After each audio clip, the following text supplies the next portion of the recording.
My parents disowned me for being a failure, but now they're desperate and begging for my help after I became a millionaire. Let me take you back to the beginning of this emotional roller coaster that changed my life forever. For most of my childhood, my parents made it clear they had high expectations for me.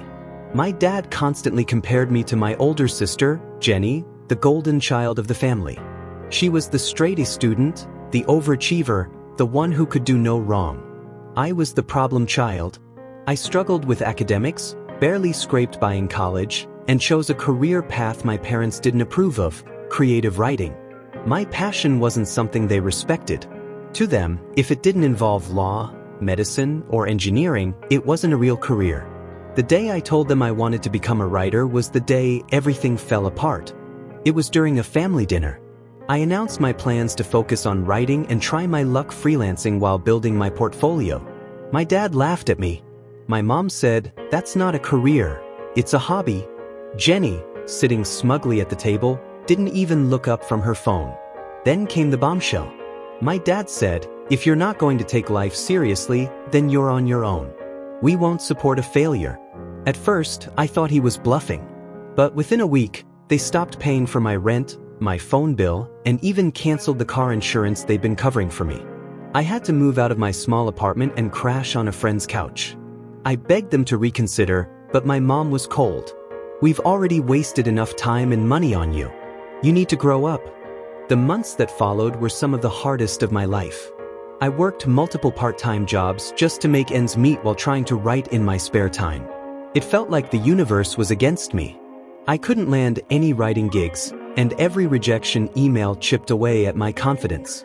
Meanwhile, Jenny was thriving. She got a promotion at her corporate job and moved into a luxury apartment. My parents couldn't stop bragging about her.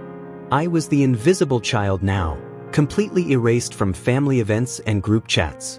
I tried reaching out a few times, but they made it clear, if I wasn't going to live up to their expectations, they had no room for me in their lives. One night, after another long shift at my part-time job, I sat down with my laptop and poured all my frustration into a short story. It was raw, emotional, and deeply personal. On a whim, I submitted it to an online writing contest with a small cash prize. I didn't think much of it and went back to my usual routine. A few weeks later, I got an email, I'd won. It wasn't a life-changing amount of money, but it reignited something in me, hope. From that moment on, I threw myself into my writing. I worked late into the night, honing my craft and submitting stories to every contest, magazine, and website I could find. Slowly but surely, things started to change. Fast forward 2 years. I had built a solid reputation as a freelance writer, gained a few high-profile clients, and even published a collection of short stories. It wasn't easy, but for the first time in my life, I felt like I was on the right path. Then, the moment that changed everything happened. One of my short stories went viral after being featured in a major online publication. The recognition opened doors I never thought possible. A few months later, a major publishing house offered me a book deal. And just like that, I wasn't just surviving, I was thriving.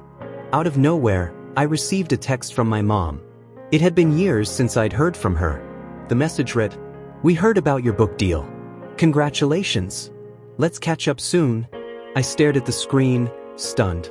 After everything they'd put me through, they suddenly wanted to catch up? I decided not to respond right away. I needed time to process this. Little did I know, this was only the beginning of a much bigger story. When my mom texted me out of the blue, I knew something was up. My parents had spent years ignoring me, treating me like an embarrassment to the family. Now, after my career took off, they suddenly wanted to reconnect? It didn't take a genius to figure out there was more to the story. I left her text unanswered for a week. Then, one evening, I received another message, this time from my dad. "We're proud of you. Let's have dinner as a family. It's been too long." I couldn't help but scoff. Proud? They weren't proud when I was struggling, living paycheck to paycheck. Why now? But curiosity got the better of me, and I agreed to meet them. The dinner was at a fancy restaurant, one I'd never been to because it was far out of my budget during my struggling years. My parents and Jenny were already seated when I arrived. "Look at you," my mom said, her voice dripping with fake enthusiasm. "You look so successful." Jenny gave me a tight-lipped smile. She seemed tense, which was unusual for her. Normally, she loved being the center of attention, but tonight she barely spoke.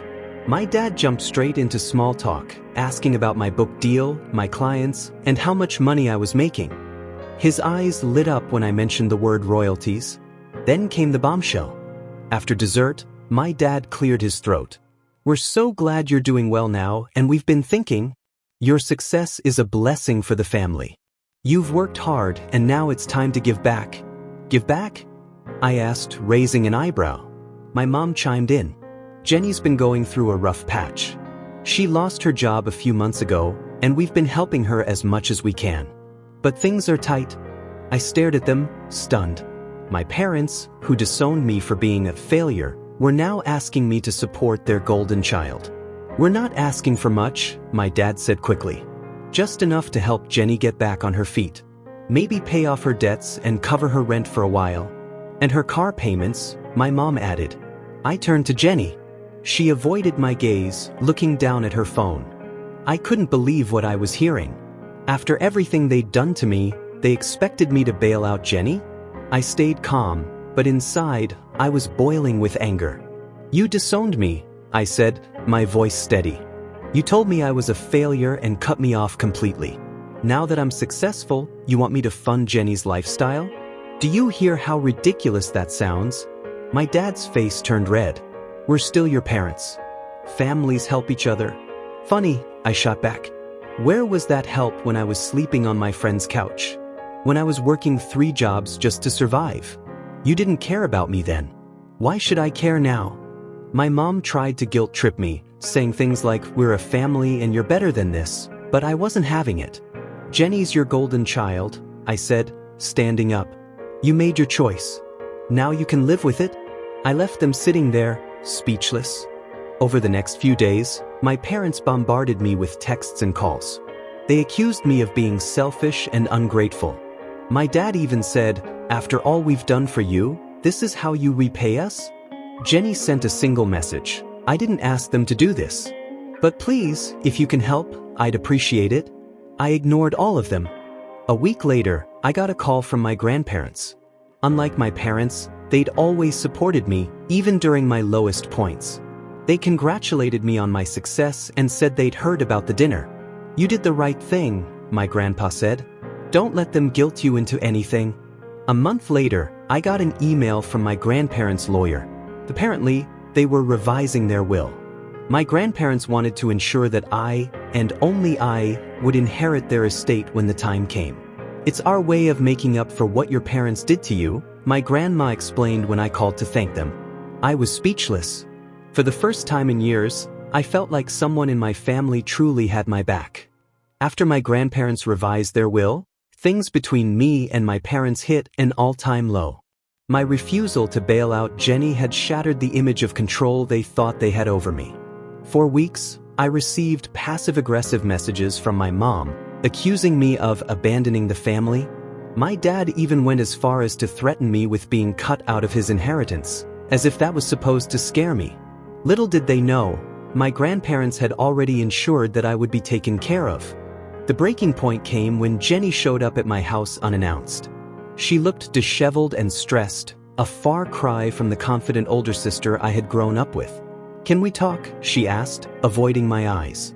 Against my better judgment, I let her in. She started by apologizing for how our parents had treated me over the years. "I didn't realize how bad it was until now," she admitted. I stayed quiet, letting her speak. She then explained her situation. She had racked up thousands of dollars in debt, her car was about to be repossessed, and she was on the verge of eviction. "I know they went about it the wrong way, but I really do need help," she said, her voice breaking. "I'll pay you back, I promise." For a moment, I felt a pang of sympathy. But then I remembered all the time she had stood by while our parents tore me down. She had been complicit, if not outright supportive, of their behavior. "I'm sorry you're going through this," I said, keeping my tone neutral. "But I can't help you. I've worked too hard to get where I am, and I won't jeopardize my future for people who treated me like I didn't matter." Jenny left in tears, but I didn't feel guilty. For the first time, I was putting myself first. A week later, my dad called me in a rage. "How dare you turn your back on your sister?" he shouted. "We raised you better than this." "You didn't raise me to succeed," I shot back.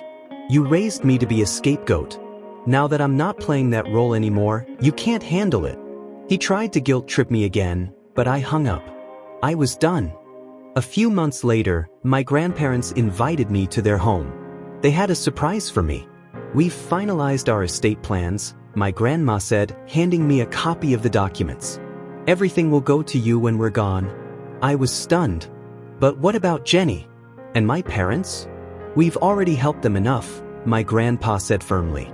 "They've made their choices, and now they can deal with the consequences."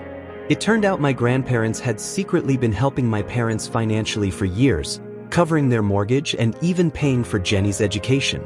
When they found out how I'd been treated, they decided enough was enough.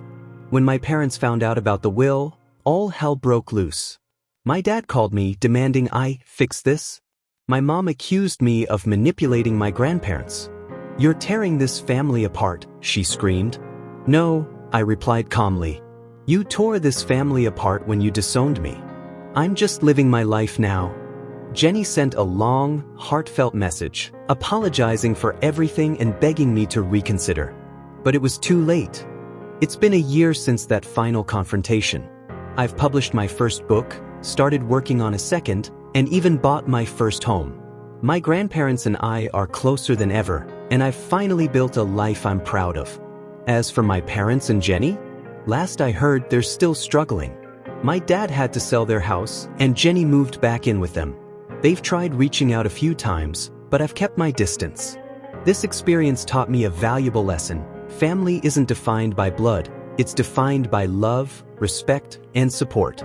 Sometimes, the best thing you can do is walk away from toxic people, even if they're family.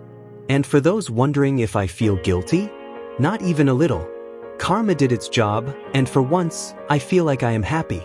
What do you guys think about it? Did I do the right thing? Or should I consider helping them and sharing some of the inheritance I got from my grandparents?